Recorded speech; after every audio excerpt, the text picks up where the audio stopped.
আগে একটু ভিডিওটা দেখুন। আজকে থেকে ওয়াদা করতেছি, মেড ইন ইন্ডিয়ার কোনো প্রোডাক্ট কি, মেড ইন ইন্ডিয়ার একটা সুতাও কিনবো না।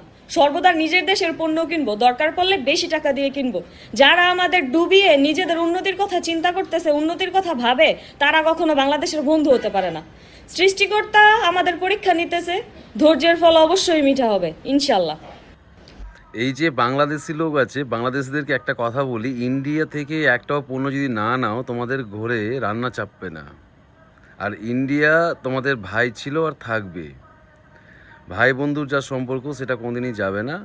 ঠিক আছে, তোমাদের মতো 1-2 টাকার ইউটিউবারের দিয়ে কোনো কাজ হবে না। তোমরা আরও তোমাদের দেশটাকে নষ্ট করে চলছো। ঠিক আছে, এসব বলে বলে ইন্ডিয়াকে উত্তপ্ত করে কোনো মানে হয় না। ঠিক আছে, তোমরা নিজেরটাই নিজেরকে ভালো বুঝো না, তো আর তো কী বুঝবা? ইন্ডিয়া থেকে যদি চাল ডাল পেঁয়াজ এটা ওটা যদি না যায় না, তোমরা খেতে মরে যাবে। তোমার চাইনা বন্ধু আছে না, চাইনিজ মালের কোনো গ্যারেন্টি হয় না, যেটা ইন্ডিয়ার আছে। ওয়ার্ল্ড দেখছে সেটা। মূর্খ কথাকার।